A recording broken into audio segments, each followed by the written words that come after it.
Quando nós falamos a respeito de família nos dias de hoje, é um tanto quanto complicado, porque nós estamos há alguns anos já sendo amordaçados como igreja, amordaçados como sociedade, no sentido de expressar o que é família, no sentido de pregar sobre família, de explicar os valores da família.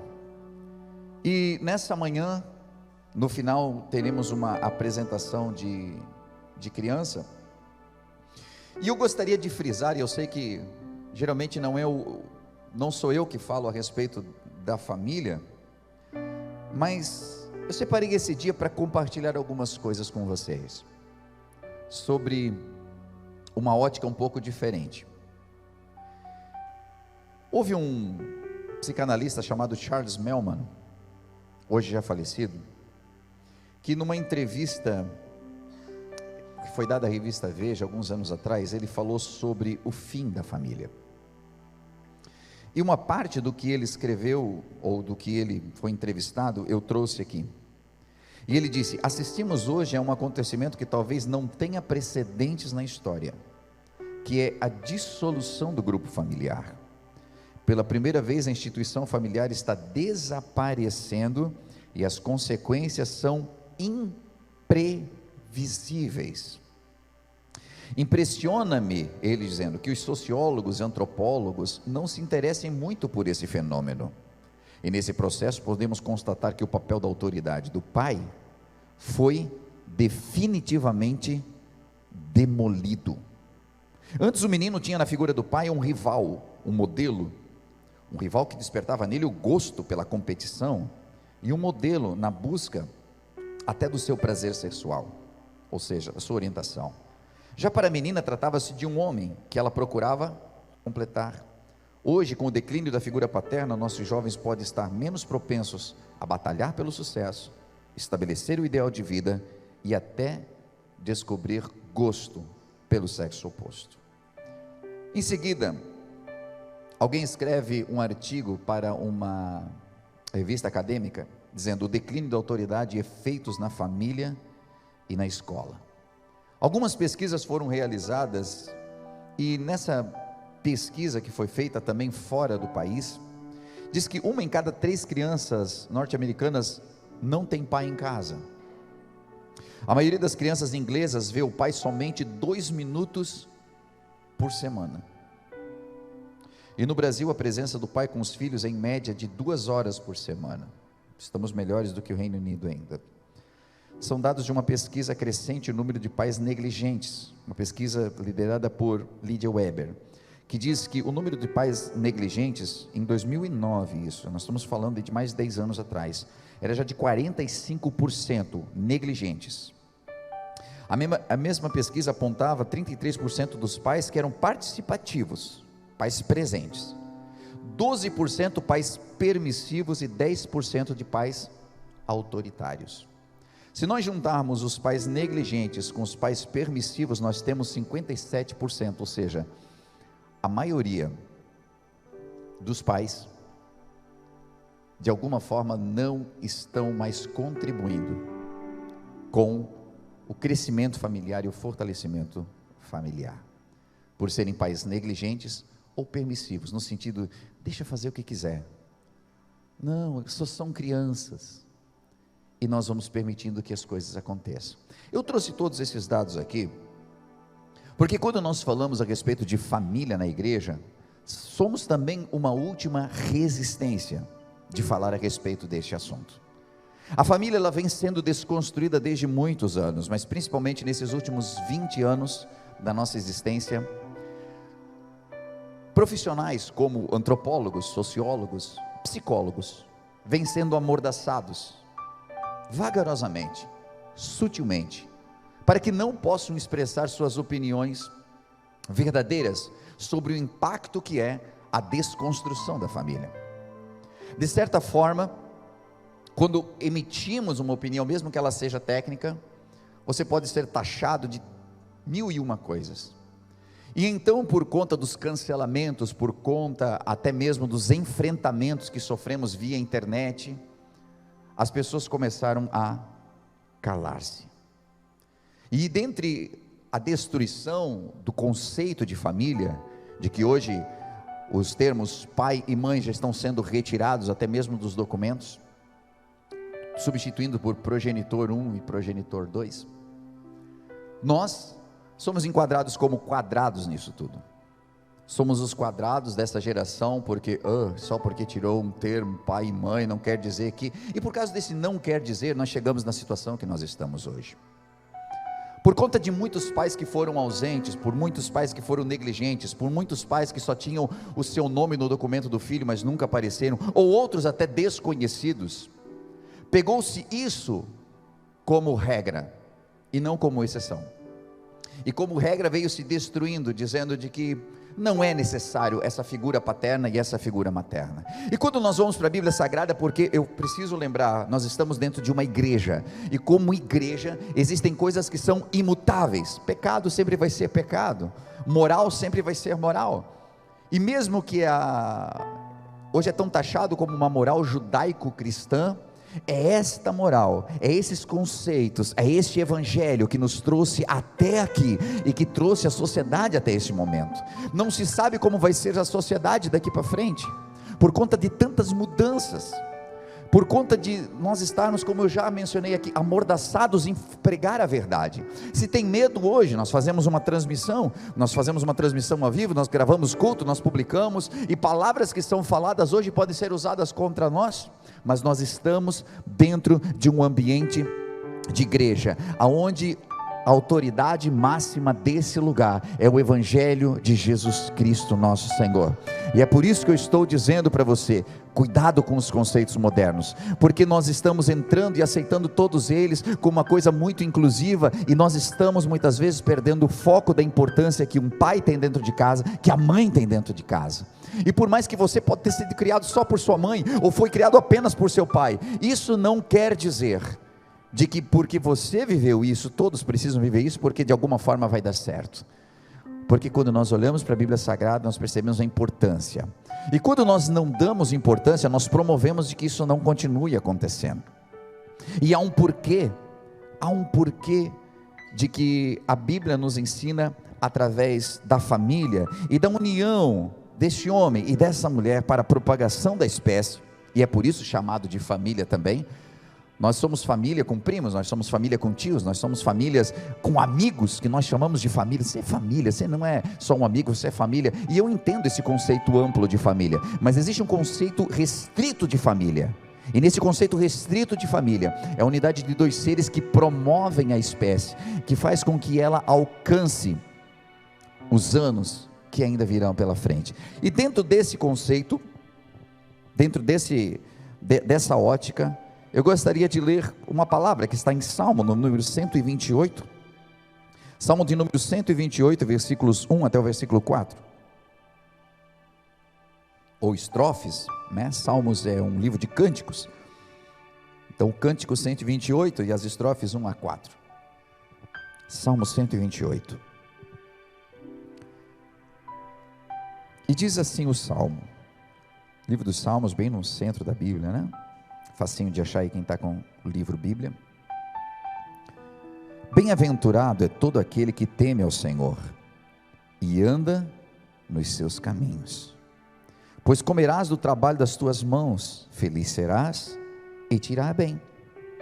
A tua mulher será como uma videira frutífera no interior da tua casa, os teus filhos serão como plantas de oliveira ao redor da tua mesa, e assim será abençoado o homem que teme ao Senhor. Esse é um dos salmos mais lindos, mais pregados, que fala a respeito de família. Quando nós pegamos a ótica dos dias de hoje, a gente diz o quê? Que salmo machista. Olha, todo o homem que teme ao Senhor e anda nos seus caminhos. Daí depois diz a tua mulher, os teus filhos, e assim será abençoado o homem que teme ao Senhor, porque, né, o patriarcado é só o homem.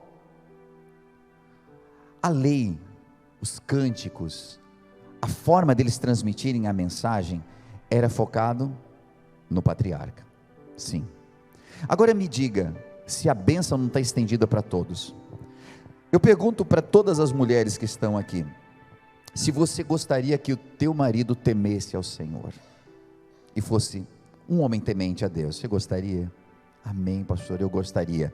Significa aqui que essa bênção é sobre você também.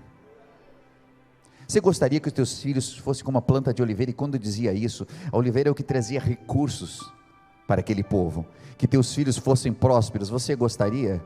Meu pastor, meu sonho é que meus filhos prosperassem, mas porque aqui diz, o homem se trava tudo isso e não se escuta o resto, não se escuta e não se percebe de que a bênção está sobre a família inteira, porque foi citado o homem. Você consegue perceber que até o conceito o homem, tratando-se de o homem e da mulher, desconstrução, todos não pode mais falar, por quê? Porque é masculino, se ignora a língua portuguesa, se ignora tantas coisas, porque estamos dando as mãos para os conceitos modernos, e simplesmente esquecendo de alguns conceitos e valores que são eternos, e aquilo que é eterno é muito maior do que aquilo que é moderno. Muitas coisas que já foram modernas um dia, caíram por terra. Certa vez, na Rússia de Stalin, queimaram todas as Bíblias, e disseram de que aquele livro, ele não servia mais. Queimaram as Bíblias e trouxeram livros de filosofia, de sociologia, livros dos conceitos modernos da época, e assim extinguiram, de alguma forma, estavam tentando extinguir o cristianismo. E se você lê a história do comunismo dentro da Rússia, você vai observar o quanto alguns cristãos remanescentes sofreram, com pedaços da Bíblia escondido para ler, pedaços de folha que eram passados de um para o outro. Hoje nós temos a Bíblia até nos celulares, ninguém lê, mas eles guardavam aquela folhinha e passavam de um para o outro para ler a palavra de Deus. O que aconteceu é que os anos do comunismo terminaram na Rússia, foi caindo por terra, e o que aconteceu é que a Bíblia Sagrada voltou para aquele lugar. Alguns livros de filosofia chamado moderno agora já não servem mais, não se adequam mais aos tempos que nós vivemos, mas a Bíblia Sagrada continua sendo atual, ela é imutável, ela não mudou, ela continua sendo Bíblia e continua sendo tão atual, porque os problemas que se tinham lá atrás e as coisas que eram instruções há 2000 anos atrás, continuam sendo instruções atuais para cada um que lê a Bíblia Sagrada todos os dias. A Bíblia não muda. Nós muitas vezes achamos que, e já ouvimos até por aí, né? Corre vídeos aí de pastores dizendo que a Bíblia precisa de uma atualização, de que precisa disso e daquilo. Cuidado, gente. Cuidado, porque as mesmas pessoas que falam isso, são pessoas que falam com ar de sabedoria. E nós temos que cuidar, porque hoje, com acesso à internet, nós vemos pessoas falando muito bonito, e elas falam bonito e trazem conceitos, e a forma, a oratória da pessoa, o nível de persuasão que se tem nas palavras, isso é verdade, nunca tinha pensado por esse ângulo. E quanta gente disseminando vídeos pela internet, que recebe no seu WhatsApp, ou que compartilha de TikTok, de Kawaii, não sei mais o que, passando para os outros, simplesmente porque não tem embasamento bíblico. Escutou alguém que parece que tem embasamento e começa a disseminar achando que aquilo é conhecimento. Cuidado, você pode estar passando heresias para frente. Por isso é que assim, como nós não temos hoje como recuar de tudo que nós vivemos dentro do mundo virtual, nós precisamos avançar no conhecimento da palavra de Deus, porque se você conhece a palavra, você não será enganado por essas heresias que estão saindo nos dias de hoje. É necessário que nesse culto da manhã, que nesse culto de domingo, nós tenhamos entendimento do perigo que nós vivemos nos dias de hoje. Se nós não tivermos o embasamento da palavra de Deus, é a palavra que vai te conduzir ao sucesso, é a palavra que está mostrando para você a importância da família, a importância do pai ser presente, a importância da mãe ser presente, sim.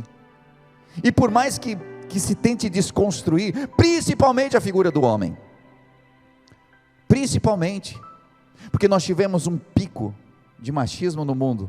Agora, para equilibrar, nós precisamos ter um pico de feminismo? Não, nós precisamos entender os nossos papéis, e nós precisamos andar lado a lado em direção a Cristo. cuidando dos nossos filhos e ensinando-os a respeitar os princípios. Então é interessante, quando a Bíblia traz, dentro desses versos, qual é o projeto de Deus para a família? De que quando nós tememos ao Senhor e andamos nos seus caminhos, a prosperidade nos alcança dentro do nosso lar, as bênçãos de Deus vêm sobre nós, e sempre haverá diferença entre homem e mulher. Eu entendo que o conceito moderno é de que existe uma igualdade. Existe uma igualdade no conhecimento, existe uma igualdade em importância, mas com certeza há muitas diferenças, fisiológicas, biológicas, emocionais até. Eu não preciso nem entrar nesse assunto, é fato de que quando eu vou fazer uma avaliação física em alguém, eu vou fazer alguns cálculos para nutrição, eu preciso fazer um cálculo adequado para um homem e um cálculo adequado para uma mulher, que por mais que ela não se sinta mulher, na hora que eu vou fazer o cálculo, eu preciso saber a sua biologia. Isso mostra que há diferença, e essas diferenças, elas só servem para nos completar, apenas para isso, não para divergir, não para um ser maior, não para um ser melhor do que o outro, mas porque nos completam.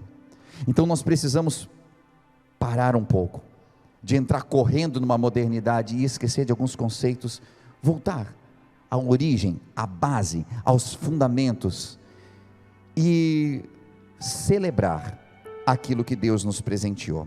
Todas as vezes que Deus quer abençoar alguém, biblicamente nós vemos que Deus olha para você e olha para a sua casa, seja você homem ou mulher. Eu vejo Deus, quando foi abençoar as parteiras no Egito, elas não queriam matar as crianças, como foi ordenado por Faraó, e a Bíblia diz que elas protegeram de alguma forma, e a Bíblia então vai nos dizer, que Deus abençoou aquelas mulheres, pelo fato delas estarem protegendo aquelas crianças. A bênção não veio porque elas eram mulheres ou homens, mas por aquilo que elas tinham feito. Potifar permitiu que José entrasse na sua casa, e a Bíblia diz que Deus, por amor a José, abençoou Potifar e toda a sua casa. Quando a bênção de Deus vem sobre alguém, ela vem mirando em toda a família. Crê no Senhor Jesus e será salvo tu e a tua casa. A bênção de Deus sempre foca uma família, a bênção de Deus sempre está focando ao redor. Obed-edom recebe a arca de Deus, e por 3 meses, a Bíblia diz que Deus abençoou a Obed-edom e toda a sua casa. Quando Deus olha para você, Ele vê família, Ele vê a tua casa, Ele vê a tua história, Ele vê a tua geração, e quando nós temos esse entendimento, nós começamos a viver uma bênção geracional. É por isso que a Bíblia fala do Deus de Abraão, de Isaac e de Jacó. Ele está falando de uma bênção que é contínua sobre os pais, sobre os filhos e sobre os netos. O grande problema de hoje é que nós não estamos levando a bênção que nós recebemos sobre os nossos filhos e sobre os filhos dos nossos filhos. Mas tem uma coisa que você não precisa nem se esforçar que passa, chama-se maldição. O avô era um alcoólatra de primeira, o filho no mesmo caminho, e o neto, com pouca idade, já está na manguaça. Alguém ensinou? Já vem maldição geracional. Agora eu e você, nós somos chamados para quebrar com toda a maldição, seja maldição de separação, de divórcio, seja maldição de abandono, seja toda a maldição que você já viveu na sua vida. Deus chamou você para quebrar isso, e a bênção que você receber, é a bênção que vai passar de você, para os teus filhos e para os filhos dos teus filhos. Esse é o conceito de família, que passa a bênção de geração para geração. E você está correndo, e vai chegar um momento que você vai cansar nessa terra, vai chegar aos teus 80, vai chegar aos teus 90, vai chegar aos 110 anos, que você não pode mais correr. Amém, né? com saúde, né? Que chega aos 110, 120 anos, com muita saúde. Sabe o que você vai fazer? Você tem que entregar esse bastão para alguém. Agora você vai entregar o bastão do quê? Entregar esse bastão de ódio para o meu filho aqui, ó, que está vindo atrás de mim. Continua odiando o fulano de tal, porque ele não vale nada. Porque tem muita gente que faz isso. A família não serve para você passar o bastão do ódio, o bastão das dívidas, o bastão dos problemas.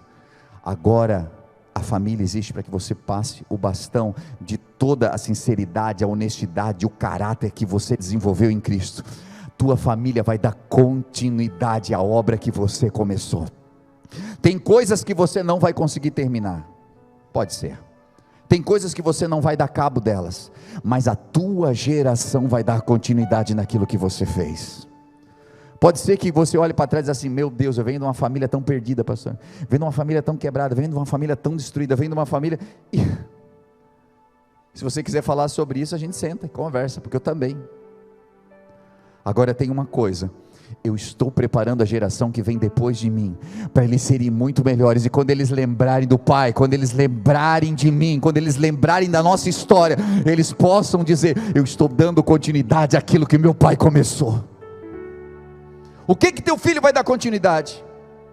Nós vivemos uma geração que talvez as pessoas nem pensem em ter filhos, e óbvio, nós olhamos para o mundo do jeito que está, a gente até...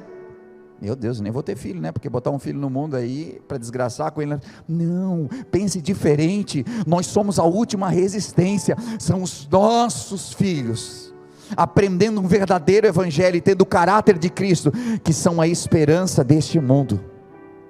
Pastor, mas Jesus logo está voltando. Se ele voltar, vai nós, vai nossos filhos, nós vamos encontrar tudo da glória. Não tem problema. E ora vem, Senhor Jesus, né? Ora vem, Senhor Jesus. Mas enquanto o Senhor não vem, o que nós estamos fazendo nesse mundo? O que nós estamos fazendo para ser a diferença? Deus sempre vê a família como bênção. Salmo de número 68, verso 6. Olha o que diz o texto aqui. Mesmo livro de Salmos 68, verso 6. Deus faz que o solitário viva em família, liberta os presos e os faz prosperar, mas os rebeldes habitam em terra árida. Deus faz com que o solitário viva em família. Significa que ser família e viver em família é uma bênção, é ser abençoado. Quando nós olhamos para o Salmo 113 e verso 9, ele diz: ele faz com que a mulher estéril habite em família e seja alegre mãe de filhos. Louvai ao Senhor. Hoje em dia, falar da mulher ser mãe, para alguns grupos sociais, é um insulto. O que é? Eu sou uma matriz agora? Só sirvo para reproduzir crianças? E não entende a importância da maternidade, a importância e o dom de ser mãe. Que enquanto muitos estão em busca de uma legalização do aborto, para daí já não ter mais freio nenhum, para não ter mais cuidado nenhum, algumas mulheres choram, pedindo a Deus um milagre para que possam gerar filhos. A bênção era vista desde a antiguidade como família, ser família, receber o dom de gerar filhos. E hoje os conceitos já são diferentes. Não entre nos conceitos atuais.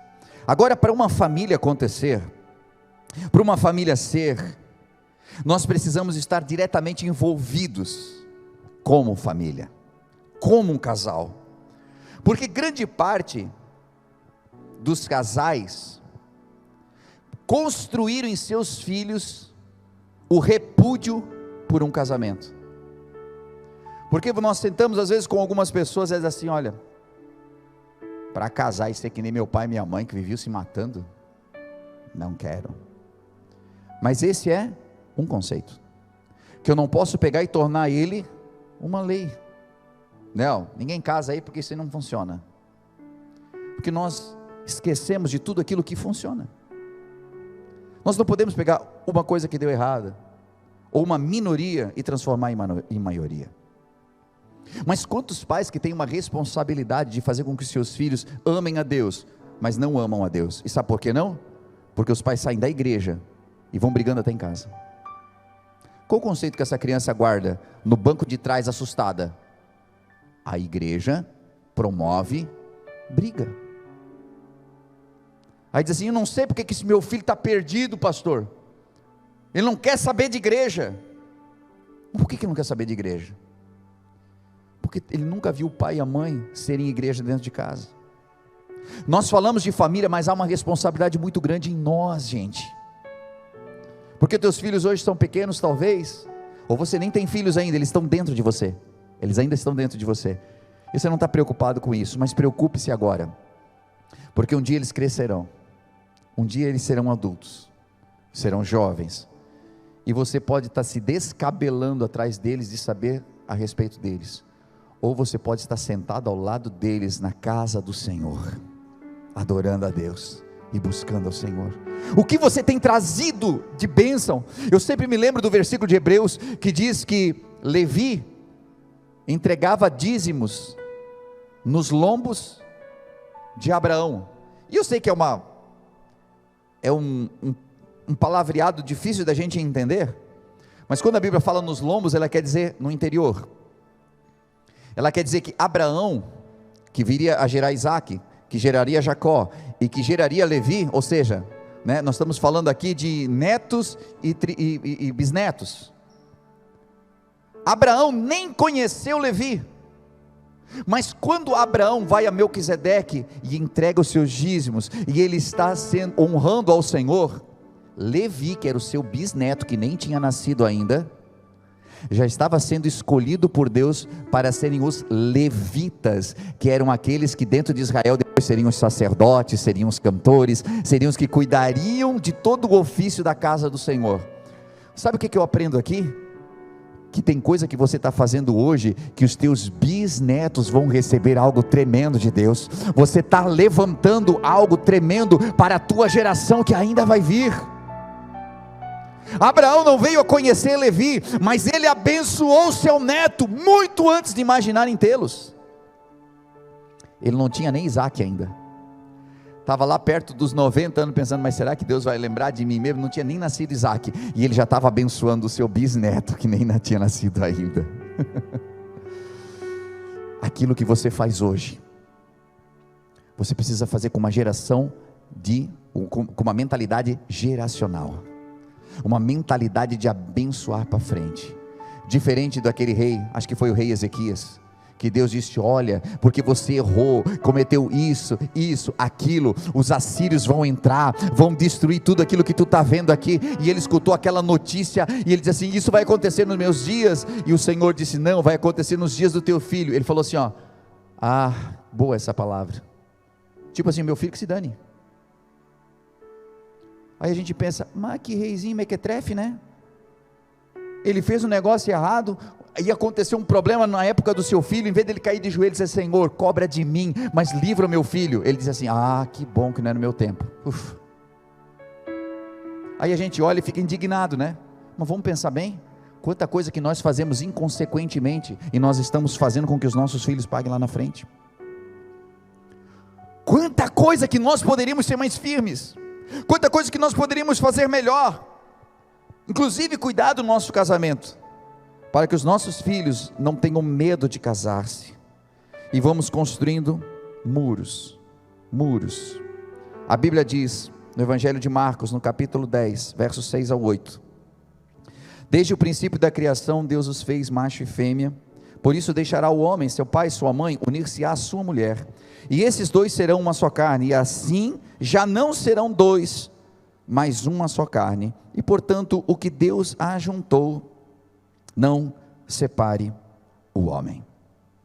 Isso aqui nós vamos encontrar em Gênesis, e aqui Marcos, eu estava fazendo apenas uma citação desse momento. E quando nós vamos para Gênesis, às vezes quando nós pregamos, nós inclusive colocamos dessa forma, né? Que Adão estava lá sozinho, triste, porque ele estava vendo o leão com a leoa, porque ele estava vendo o gato com a gata, e ele pensando, pô, eu aqui sozinho, hein, Senhor, tal. Isso nós criamos. Na verdade a Bíblia não fala isso. Adão estava no jardim, guardando o jardim, a coisa toda, e Deus olhou e viu que para ele não tinha. Deus olhou, não foi Adão reclamando. Adão era feliz, Adão estava dentro de um propósito, Adão estava cumprindo um propósito, ele estava feliz, e por ele ser feliz, Deus entregou para ele uma adjuntora, que saiu de dentro dele ainda. Olha só, é por isso que nós falamos que um casamento se completa, porque se algo saiu de dentro de mim, quando eu encontro, volta para dentro de mim, e então, dois serão um só. E salvo todas as piadinhas que possam se fazer em cima disso, que nós não vamos entrar, o homem era feliz e completo, e Deus lhe deu uma adjuntora, alguém para auxiliar ele na sua missão, ou seja, a missão passou a ser de dois, e Deus não tirou o dedo do pé, e Deus não tirou da orelha, Deus tirou da costela. E um dia nós vamos descobrir bem como isso aconteceu, mas talvez o fato de Deus deixar apenas isso à amostra para nós na Bíblia Sagrada, seja para nos dizer, é ao seu lado que ela deve estar, nem à sua frente, nem atrás, nem em cima, nem embaixo, mas homem e mulher devem caminhar lado a lado, na direção dos céus e na direção de tudo aquilo que lhes é dado como missão. Agora existem dois desafios muito grandes, porque essa mesma palavra diz, por isso deixará o homem, seu pai e a sua mãe, unir-se-á a sua mulher, e eles serão uma só carne. Não há como você ser uma só carne sem deixar pai e mãe, não tem. E quando a gente fala deixará pai e mãe, eu estou falando para pessoas inteligentes, não é assim, ó, a partir de hoje não me liga mais, você me serviu até os 18 anos, agora chega, né? Não, mas tua mãe está doente, que se vira, tem médico, tal. Gente, deixar pai e mãe é não estar mais debaixo da tutela, é não estar mais debaixo de obediência. Por quê? Porque se você casou, é você, seu marido, você e sua esposa, tem que dizer assim, o que eu faço? Aí dá um conselho, aí a esposa tem outro conceito, mas é que manhinha falou, aí, tadinha, né? Tadinha de manhinha, vamos fazer, e aí dá problema dentro de casa, porque tem que deixar. Agora pode dar conselho? Deve, pai e mãe, conselho, presença, ajuda, não tem problema, mas não pode mais dar direção, porque agora é os dois, e tem tanta gente que não consegue se desvincular, não conseguem deixar, no bom sentido, nós não podemos mais ficar numa dependência emocional, e também, né, vamos falar bem a verdade, cuidado com a dependência financeira, porque isso se torna um contrato, tudo faltou, vai no pai, não, porque o pai podia me ajudar, não, meu pai compra, não, amor, a gente vai trabalhar uns 3 meses aqui, daí a gente vai conseguir, não, vai demorar muito, eu vou falar com meu pai, eu vou pedir para meu pai, e aí sabe o que faz com o teu marido? Você castra ele, castra, que ele vai dizer, mas eu sou um bosta mesmo, né? Não consigo nem comprar um liquidificador. Estou falando a real aqui. Vocês dois juntos agora, não tem esse mês, no próximo vai dar, nós estamos juntos aqui, nós vamos lutar junto, nós vamos vencer junto. Mas é que o meu pai pode... Não, mas vamos tentar junto aqui, eu sei que eles vão ajudar, eu sei que se a gente precisar eles estão aí, mas vamos lutar, porque agora nós somos uma família, nós estamos começando, nós vamos chegar lá, nós vamos conquistar. É preciso quebrar essa dependência, e entender, a obediência foi até o momento da solteirice. Casados, você deve honra, até o final da sua vida, honre seus pais, é por isso que a Bíblia diz, honra teu pai e tua mãe, para que se prolonguem os seus dias sobre a face da terra. Não esqueça a sua origem, mas honrar é diferente de obedecer. E existem outros, que a Bíblia diz, né, que quando casar-se, une a sua esposa, deixa pai e mãe. E tem gente que já está deixando pai e mãe para poder encontrar uma esposa. Tem mulher que já está deixando pai e mãe que é para ficar livre. Não, tá louco, vou sair da minha casa, eu vou arrumar isso aqui mesmo, ó. Quer casar comigo? Não, porque eu não aguento mais meu pai. Quantas pessoas que estão pulando fora da sua casa? Espere o tempo certo para formar a sua família, de maneira que a sua família não quebre no andar da carruagem, porque se você andar pelos conceitos corretos, vai dar tudo certo. A Bíblia diz que se você temer ao Senhor e andar nos seus caminhos, te irá bem. A bênção lá do Salmo 128 vai vir sobre a sua vida. Vai se unir a sua esposa, vai se unir a sua mulher. O grande desafio é deixar de ser dois e passar a ser um. E passar a ser um não anulando o outro. Porque o que acontece muito é o quê? Não, a gente combina tudo. Nós combinamos, e a gente decide tudo junto. Mas quando a gente vai na prática é assim, ó, a gente vai fazer isso, eu sei, vamos fazer sim. Nem esperou a opinião do outro. Aí tu está perguntando assim, não, nós vamos, eu sei que ela concorda comigo. Não, eu sei que ele concorda. Não há troca. Um temperamento que ele é um pouco mais forte, começa a se sobressair sobre o outro temperamento, e já não é mais casamento. Se torna a vida de um só, e não que dois se tornaram um, é a vida de um, e o outro vem de arrasta atrás.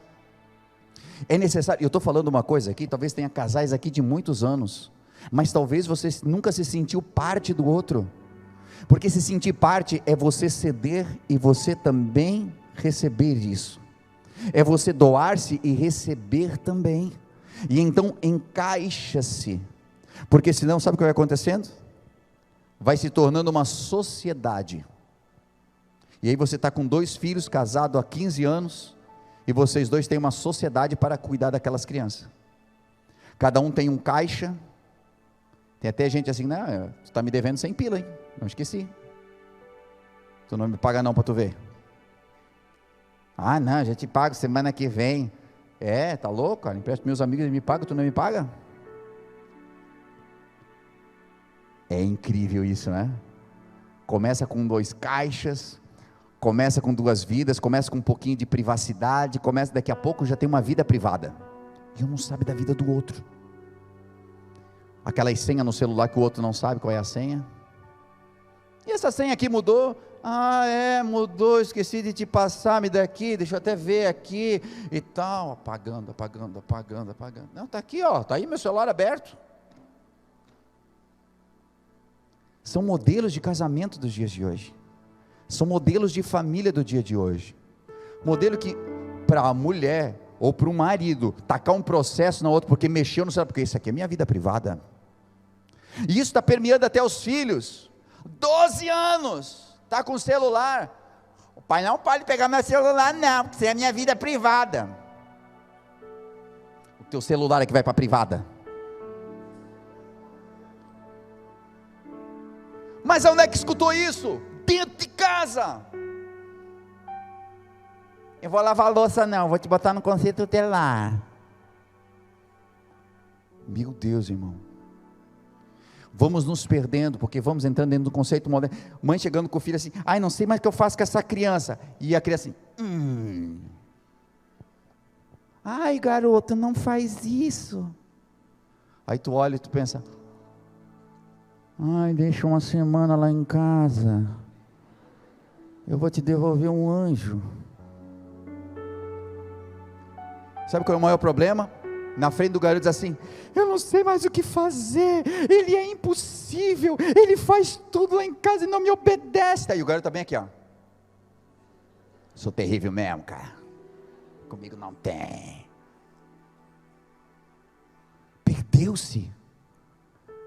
Perdeu-se uma ideia de educação, de limites, e eu estou dizendo, volto lá atrás, estamos amordaçados, estamos amarrados por conceitos modernos, de que se você fizer qualquer coisa, você é um agressor, se você botar, não, mas não se faz isso com a criança, deu um castigo, não, vai ficar sem televisão, imagina o que isso vai causar na mente da criança, porque, cuidado, estamos com uma geração que não tem mais limites. Não tem limites em casa. Chega na escola, os professores se vê apurados porque a criança não tem limite, faz o que quer. Vai para a sociedade, não tem limites. E depois estamos chorando por causa de tudo aquilo que é consequência do que aconteceu com os nossos filhos, fruto da nossa ausência, e fruto muitas vezes de que eu e a minha companheira, nós não fomos um. Não fomos um. O pai disse assim: não, agora você vai estudar, agora não pode televisão. Ah, mas eu quero, porque... Ô mãe, queria tanto assistir um pouquinho de televisão, depois eu ia estudar, mas é que eu queria agora. Minha mãe, tá bom, mas só um pouquinho, tá bom? Só um pouquinho, tal. Ele passa pelo pai assim, ó.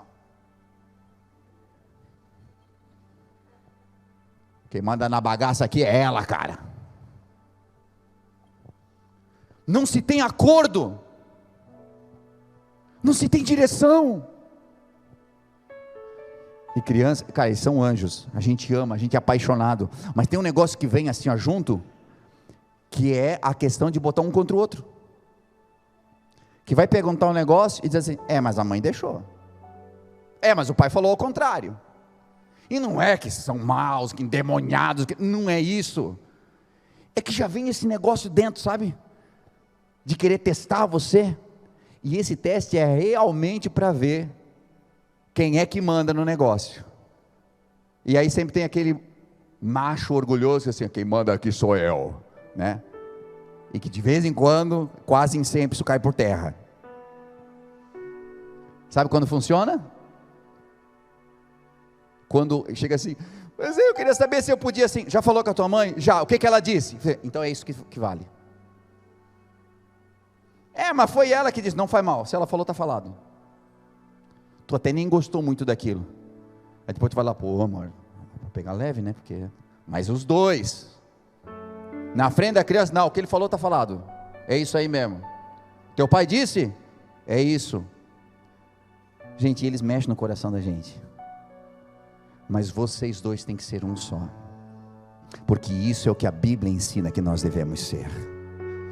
E se você andar pelos caminhos do Senhor, e segundo a palavra de Deus, você vai ter sucesso. Eu sei que tem um instinto protetivo dentro de nós, que quando a gente vê a criança sobre, a gente pensa: eu vou acolher. O pai foi duro, a mãe, eu quero acolher. Ou a mãe foi dura, o pai pensa: puxa, eu vou ter que aliviar ele, vou tirar do castigo. Não, mas é que nós negociamos aqui. Não, cara, não faz isso. Vocês dois têm que ser um só. Não puna teus filhos com raiva. Não aproveite o teu momento de ira e diz assim: eu já tenho uma camaçada de pau, vem cá, blá, blá, blá. Cara, não faz isso. Você precisa punir. Você precisa ter uma conversa séria com eles. Pega o momento que já baixou a tua ira, porque esse momento que você pensa assim: nem vou falar porque agora já passou. Não, agora você tem que falar, porque quando você falar, você vai falar com consciência e não com ira. Vai doer em ti? Vai doer em você. Eles vão chorar, sim, e vai doer em ti, mas isso vai ficar marcado para a vida inteira. Você não precisa deixar marcas na pele, você precisa deixar marcas no coração, na mente. E então você nunca vai precisar entrar pelo caminho que teus avós e teus pais entraram. Nós precisamos entender esse equilíbrio. Caminhando aqui já para o fim da mensagem, nós devemos cuidar da nossa casa. Entenda, tempo com a tua família não te traz dinheiro, não. Por isso muita gente tem tempo com o seu trabalho, porque o trabalho te remunera. Tempo com a tua família é investimento. Você pensa: eu não estou recebendo aqui, então eu tenho que ter tempo aqui para trabalhar, para receber. Mas perdemos muito mais quando perdemos tempo dos nossos filhos e tempo com a nossa família. E por mais que você viva, e entenda, nós estamos num culto aqui que nós temos jovens aqui. Você ainda vai ter um casamento, você vai ter um relacionamento, e guarde tudo isso dentro do seu coração, para que você viva da maneira correta. Porque quantos de nós que estamos aqui talvez não vivemos dessa forma, nós nos perdemos no caminho. Nossa família, muitos se foram, muitos já estão grandes e, eu queria estar mais perto. Tem pais que chegam, seus filhos têm aí 40 anos já, e dizem: eu lembro quando era uma criança. Mas tem alguns que dizem assim: eu nem lembro quando era criança, que eu trabalhava de sol a sol, nem lembro mais. A gente que está junto, parece que cresce tão rápido, né? Eu sempre estive muito presente na vida dos meus filhos, mas hoje eu vejo, né, Sara, Heloísa, Keila, que antes eu olhava assim para baixo, agora já tem que olhar meio reto assim. A Sara não, a Sara a gente olha assim, né?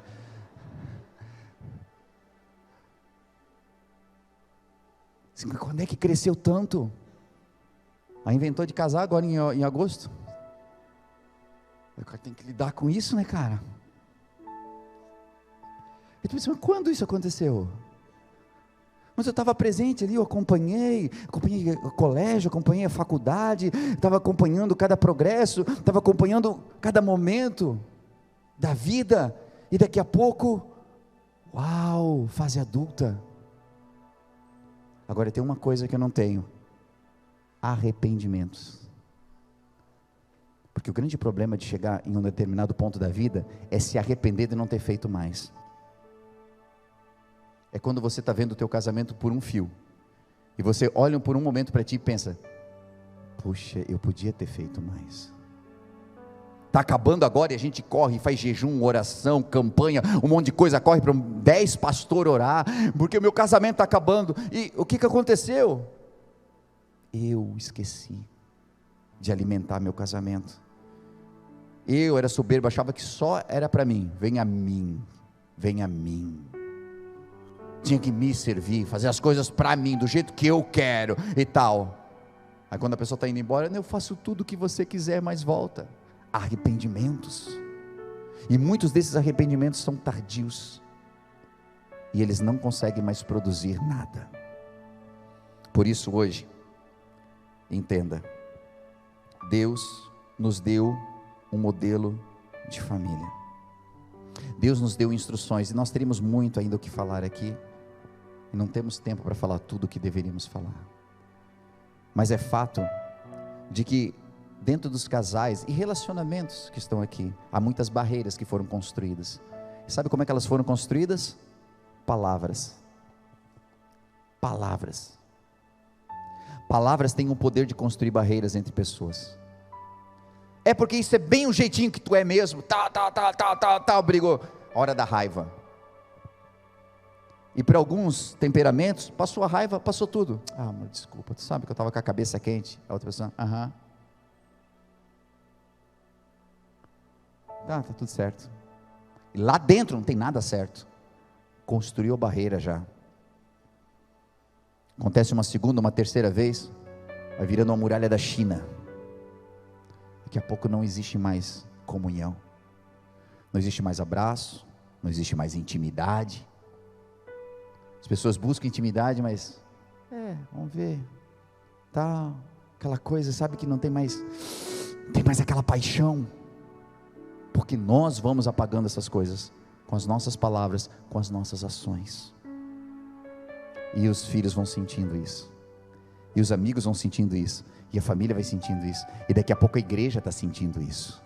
E eu não estou nem falando no sentido de conhecimento, mas no sentido de peso que vai trazendo sobre a casa, sobre o teu lar, sobre a tua vida. E eu gostaria hoje de orar com você sobre essas questões, sobre família, sobre esses conceitos de família que nós estamos vivendo, sobre a família que você está gerando, sobre a família que nós estamos preparando para o amanhã. Eu conversei com as professoras ali em cima, e eu vou pedir para que as crianças desçam, porque eu gostaria que quando a gente orasse hoje, você estivesse com os seus filhos. Fique bem tranquilo, eles vão trazer calmamente, depois eles estarão por aqui, você vai poder pegar o seu filho, porque hoje ele está pequeno, principalmente os que tem ele lá, né? Mas tem alguns que estão com os filhos aqui, que você não pega mais assim, você já pega assim, continua sendo teu filho, A responsabilidade parece que só aumenta. Mas talvez você não tenha filhos. E talvez você só esteja namorando hoje, ou já seja noivo, noiva. E você está pegando na mão aqui. Você está abraçado aqui. Mas se você parar para refletir um pouquinho como é que tem sido a história de vocês, ela tem mais brigas e discussões? Ou ela tem mais amor? Ela tem mais beijos ou bate-boca? Vocês são mais dois ou vocês são mais um? A vontade de quem que se cumpre? No fim eu consigo tudo aquilo que eu quero. Lá em casa é do meu jeito. Ou lá em casa é do nosso jeito. Não, o meu carro ou o nosso carro? A minha casa ou a nossa casa? Você deixou de conjugar as coisas no singular e passou a conjugar elas no plural. As nossas coisas. Porque agora dois passaram a ser um, e tudo então é nosso. Não é mais a primeira pessoa. Não é mais. Não tem mais eu. Agora somos nós. É a primeira pessoa do plural. Ou nossa vida ainda está cheia e permeada por conceitos dos dias de hoje. Se você quisesse colocar de pé comigo, por gentileza.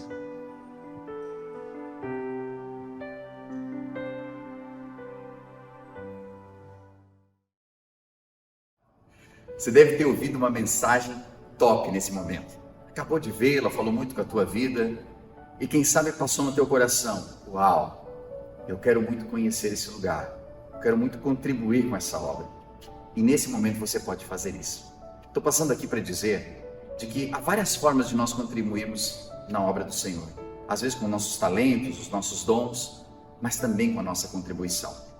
Sabe que cada vez que você contribui, seja com teus dízimos ou tuas ofertas, você promove para que o reino de Deus se expanda. Para que trabalhos como esse possam chegar a milhares de pessoas, hoje via internet, ou mesmo dentro do ambiente onde nós estamos, aqui na cidade, onde nós temos a The Way Church. Hoje, pelas formas que você vê aí na sua tela, você pode contribuir. Seja o seu Pix, transferências, depósitos. O mais importante é que esteja ligado ao seu coração. Nós vemos na Bíblia Sagrada que haviam pessoas que contribuíam com seus dízimos, outras com suas ofertas. Os dízimos muitas vezes ligados a algo que, para mim, fica mais fácil de planejar. 10% daquilo que eu ganho, eu invisto no reino de Deus. Mas outras pessoas do Novo Testamento já não se atinham mais a dízimos. Algumas delas vendiam tudo que tinham e entregavam. Outras dividiam o que tinham. E dessa forma elas sabiam de que parte dos seus ganhos poderia alcançar a muitos. Então, da maneira como você sentir em seu coração, seja por oferta, seja por dízimos, mas que você possa fazer com todo o seu coração essa contribuição. E saiba, dentro do seu coração, de que cada vez que você estende a mão para que a obra de Deus continue evoluindo, crescendo e se ampliando, as mãos de Deus se estendem sobre você também. Não como um ato de cobrança ou negociação, mas porque Deus é fiel e nunca fica devendo nada para ninguém. Por isso eu convido você a fazer parte desse ministério, dessa obra, com as suas contribuições. E isso fará com que a gente continue ajudando tantas famílias que cada semana são restauradas, que nos procuram em busca de algo que não encontraram em mais nenhum lugar, às vezes sem esperança. E essa esperança não é levada apenas por nós, mas é levada por você, através do seu amor. Então, convido você a fazer segundo aquilo que o Senhor colocar no seu coração de fazer, e com certeza abençoará a muitos. Que Deus abençoe sua vida, continue nos acompanhando pelos canais, que eu tenho certeza que é só o começo do que Deus ainda fará em sua vida e em sua família.